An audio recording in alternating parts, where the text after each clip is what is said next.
नमस्कार, कैसे हैं आप सब। स्वागत है आपका मेरे चैनल में। मेरी जो आज की वीडियो है वो है मेष राशि के ऊपर कि मेष राशि वाले जो पर्सन्स हैं उनके लिए अगस्त 2024 कैसा जाने वाला है। जी हाँ, इस वीडियो में हम मेष राशि के ऊपर बात करने वाले हैं। वीडियो को शुरू से लेकर लास्ट तक ज़रूर देखिएगा अपना राशिफल जानने के लिए। चलिए जी, वीडियो को शुरू करते हैं। स्टार्टिंग करते हैं सामान्य जीवन के ऊपर। यह महीना मेष राशि के जातकों के लिए कुछ कार्य में विशेष प्रगति का योग बनेगा और कुछ मामलों में आपको सावधानी रखने की आवश्यकता होगी। एक तो आपको अपने बढ़ते खर्चों के ऊपर प्रॉपर ध्यान देना होगा जो बेलगाम हो जाएंगे और आपको नियंत्रण से बाहर निकाल सकते हैं, जिसका अतिरिक्त बोझ आपके ऊपर पड़ेगा जो आपकी आर्थिक स्थिति को हिलाकर रख सकता है। इसलिए आपको सावधानी रखनी पड़ेगी। दूसरा, आपको अपने स्वास्थ्य पर भी ध्यान देना होगा।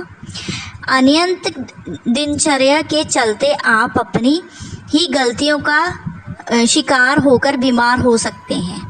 अस्पताल जाने की नौबत ना आए, इसलिए समय पर उपचार कराएं और आवश्यकता होने पर मेडिकल जांच भी कराएं। आर्थिक मामलों में धन प्रगति के योग भी बनेंगे, लेकिन खर्च होने से आपको कुछ महसूस नहीं होगा और ऐसा लगेगा जैसे कुछ हुआ ही ना हो। करियर के मामले में यह महीना अनुकूल रहने वाला है। मेहनत से आप अपनी जगह बनाने में कामयाब रहेंगे। सेकंड, हम बात करते हैं कार्य क्षेत्र के ऊपर। करियर के दृष्टिकोण से यह महीना आपके लिए अनुकूल रहने की प्रबल संभावना है।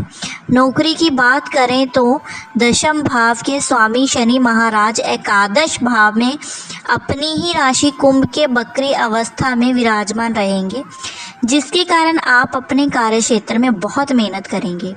आपको नए नए काम सौंपे जाएंगे और आप उनमें सफल भी रहेंगे। आपकी मेहनत सभी को दिखाई देगी। आप दिन रात एक कर देंगे। अपनी सेहत की भी आप परवाह नहीं करेंगे, लेकिन आपको अपनी सेहत का ध्यान रखना पड़ेगा। आपको काम के साथ साथ अपनी सेहत का ध्यान भी रखना चाहिए, नहीं तो आप बीमार पड़ सकते हैं। 16 अगस्त सूर्य सिंह राशि में प्रवेश करेंगे, जिससे आप विशिष्ट अधिकारियों से असामान्य की लड़ाई हो सकती है, इसलिए आपको सावधानी रखनी चाहिए। आपके कार्य क्षेत्र में आपको सहयोगी आपके साथ रहेंगे और आपकी मदद करेंगे। शुक्र कन्या राशि में 25 अगस्त को आ जाएंगे, जिससे आपको कार्य क्षेत्र में मेहनत करते हुए भी कुछ विरोधियों का सामना करना पड़ सकता है, इसलिए महीने के उत्तरार्ध में आपको सावधानी रखनी पड़ेगी। फिर 25 अगस्त को शुक्र कन्या राशि में आपके छठे भाव में आ जाएंगे। इससे व्यापार को लेकर पूंजी निवेश करना पड़ेगा और कुछ खर्चे भी बढ़ेंगे, लेकिन यह आपके व्यापार की बढ़ोतरी और बेहतरी के लिए ही होंगे, इसलिए आवश्यक रूप से आपको परेशान होने की कोई आवश्यकता नहीं पड़ेगी। महीने के अर्धांत में जब सूर्य देव सिंह राशि में 16 तारीख को आ जाएंगे तो आपको सरकारी क्षेत्र से भी व्यापार में अच्छा काम मिल सकता है। नेक्स्ट, हम बात करते हैं आर्थिक स्थिति के ऊपर। यदि आपकी आर्थिक स्थिति को देखा जाए तो यह महीना आपके लिए अथल पुथल से भरा रहने वाला है। इस महीने आपको अपनी आर्थिक स्थिति पर ध्यान देना होगा। महीने की शुरुआत में बुध और शुक्र पंचम भाव में बैठकर एकादश भाव को देखेंगे, जहां पर पूरे महीने विक्री शनि महाराज विराजमान रहेंगे, इसलिए धन को लेकर आपके प्रयास लगातार जारी रहेंगे और आपके पास धन आने आपकी आमदनी में अच्छी बढ़ोतरी देखने को मिलेगी। दैनिक आमदनी में भी अच्छी बढ़ोतरी देखने को मिल सकती है कि इस प्रकार आपको प्रयासों से आपको धन प्राप्ति के योग बनेंगे, लेकिन पूरे ही महीने राहु महाराज द्राक्षक भाव में बैठकर आपका खर्चा को भी लगाम लगाएंगे। जिन पर नियंत्रण रखना आपके लिए टेढ़ी खीर होगा, और यदि आप ऐसा नहीं कर पाए तो आर्थिक स्थिति बिगड़ सकती है।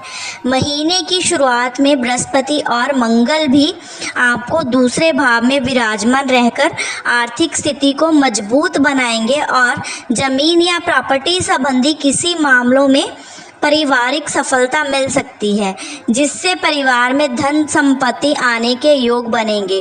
सूर्य सिंह राशि में 16 तारीख को जाएंगे और वहां से एकादश भाव को देखेंगे। इससे भी आपको अच्छी आर्थिक आमदनी प्राप्त हो सकती है और सरकारी क्षेत्र में भी लाभ के योग बन सकते हैं। व्यापार करने वाले जातकों को व्यापार से लाभ होने के अच्छे योग बन सकते हैं। आर्थिक स्थिति ज़्यादा बिगड़ेगी नहीं, लेकिन आपको अपने खर्चों को कंट्रोल में रखना ही होगा। नेक्स्ट हम बात करते हैं हेल्थ के ऊपर, स्वास्थ्य के ऊपर। यह महीना स्वास्थ्य की दृष्टि से अवश्य रूप में ध्यान देने वाला है। वैसे तो आपके राशि स्वामी मंगल महाराज प्रबल स्थिति में रहेंगे और महीने की शुरुआत में आपके दूसरे भाव में रहेंगे और 26 अगस्त को आपके तीसरे भाव में जाकर आपके स्वास्थ्य में अच्छी वृद्धि करेंगे। आपकी रोग प्रतिरोधक क्षमता को बढ़ाएंगे, लेकिन एकादश भाव में बैठे वक्री शनि की दृष्टि भी आपकी राशि पर होने के कारण बीच बीच में कुछ समस्याएं आ सकती हैं। इसके अतिरिक्त छठे भाव में केतु महाराज की उपस्थिति होने और दशम भाव में राहु का उपस्थिति होने के कारण आपको लापरवाही नहीं करनी चाहिए। आपको अपनी हेल्थ का ध्यान रखना चाहिए। आपका लापरवाही भरा यह रवैया जीवन में आपके स्वास्थ्य कष्टों को बढ़ा सकता है। इसलिए आपको इस दौरान विशेष रूप से संभावित संबंधी समस्याओं पर ध्यान आपको देना चाहिए, क्योंकि आप अपनी लापरवाही के कारण खुद ही अपनी गलतियों में बीमार हो सकते हैं। यदि ऐसा हो तो तुरंत मेडिकल चेकअप आपको करवाना चाहिए। इस समय रहते आप अपनी समस्याओं पर नियंत्रण पा सकते हैं और अच्छा स्वास्थ्य प्राप्त कर सकते हैं। महीने के प्रबंध हमेशा अनुकूल रहेगा, बस स्वास्थ्य पर नज़र बनाए रखें। नेक्स्ट हम बात करते हैं प्रेम व वैवाहिक जीवन के ऊपर। यदि आपके प्रेम संबंध की बात की जाए तो पंचम भाव में महीने की शुरुआत में बुध और शुक्र जैसे सौम्य ग्रह विराजमान रहकर आपके प्रेम जीवन में प्रगाढ़ता लेकर आएंगे। आपके रिश्ते में रोमानियत तो बढ़ेगी और आप रोमांस भरे पलों से एक दूसरे के साथ अपने प्रेम जीवन का भरपूर लुत्फ लेंगे। एक दूसरे के दिल में जगह बनाएंगे, एक दूसरे के लिए नए नए तोहफे लेकर आएंगे। साथ में घूमने जाने, कोई फिल्म देखने या कहीं बाहर खाना खाने जैसी गतिविधियां बार बार चालू रहेंगी। आप एक दूसरे के साथ ज़्यादा से ज़्यादा समय बिताना पसंद करेंगे। इसके लिए इससे आपके रिश्ते में प्रगाढ़ता आएगी। शनि महाराज बीच बीच में काफ़ी परीक्षा लेते रहेंगे, फिर भी आपका रिश्ता सहज भाव से चलता रहेगा। 16 अगस्त को सूर्य महाराज आपके पंचम भाव में प्रवेश करेंगे। यह समय आपके प्रियतम के लिए बहुत अनुकूल रहेगा। यदि वह किसी बड़ी नौकरी की तलाश में है तो या कोई सरकारी सेवा के लिए प्रतीक्षा में बैठ रहे हैं तो उन्हें इस दौरान बड़ी सफलता मिल सकती है। हालांकि इस दौरान बीच बीच में अहम का टकराव भी संभव है, लेकिन आप अपने रिश्ते को बचा सकते हैं। इसलिए प्रेम पूर्वक व्यवहार करें और अपने प्रियतम को बराबर समय दें। नेक्स्ट हम बात करते हैं पारिवारिक जीवन के ऊपर, फैमिली के ऊपर। यह महीना पारिवारिक तौर पर मध्यम रहने वाला है। दूसरे भाव के स्वामी शुक्र महाराज महीने की शुरुआत में पंचम भाव में बुध महाराज के साथ विराजमान रहेंगे, जिससे पारिवारिक जीवन में और आपके कुटुंब में खुशियां रहेंगी। आपस में प्रेम बढ़ेगा। लेकिन दूसरे भाव में देवगुरु बृहस्पति के साथ मंगल महाराज में विराजमान रहेंगे, जो जमीन संबंधी मामलों में पारिवारिक निर्णय लेने का समय होगा। परिवार किसी पुरानी संपत्ति को विक्रय करने पर विचार कर सकते हैं। इसमें आपकी राय भी जानी जाएगी। यह गंभीर मुद्दा हो सकता है, इसलिए सावधानी रखें। शुक्र अपनी नीच राशि कन्या में 25 अगस्त को प्रवेश करेंगे। इससे परिवार में कुछ वाद विवाद जन्म ले सकते हैं। छठे भाव में पहले से ही केतु महाराज भी विराजमान होंगे, इसलिए इस दौरान पारिवारिक कलह से बचने की कोशिश करें। महीने की शुरुआत में सूरज चतुर्थ भाव में रहेंगे, जिससे घर में आपकी सत्ता बढ़ेगी, आपका ओहदा बढ़ेगा और हल्के फुल्के उतराव चढ़ाव रहेंगे।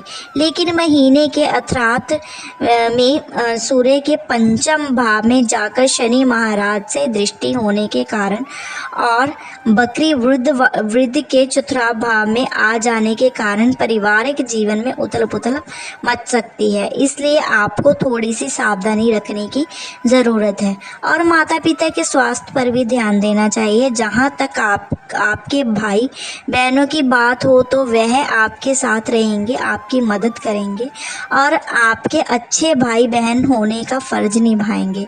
आपका भी उनसे खूब स्नेह बढ़ेगा। हालांकि बड़े भाई बहनों से कुछ कड़वी और लगती हुई बातें हो सकती हैं, फिर भी आपका कोई नुकसान नहीं होगा। इस महीने के लिए मैं आपको कुछ उपाय बताती हूँ। अगर आप कर लेंगे तो आपका जो है महीना आपका लकी हो सकता है। आपको प्रतिदिन माँ दुर्गा की स्तुति करनी चाहिए। आपको किसी उद्यान में अनार का पौधा लगाना चाहिए, वह भी मंगलवार के दिन। आपको गुरुवार के दिन केले के वृक्ष को जल चढ़ाना चाहिए। आपको प्रतिदिन सूर्य देव को तांबे के पात्र में पीले अस्त्र डालकर जल देना चाहिए। यह थी मेरी आज की वीडियो, जो कि मेष राशि के ऊपर थी। अगर आपको वीडियो अच्छी लगी हो तो लाइक शेयर ज़रूर करिएगा। अगर वीडियो रिलेटेड कोई क्वेरी हो, कुछ पूछना चाहते हैं तो कमेंट सेक्शन में कमेंट करके ज़रूर बताइएगा। धन्यवाद।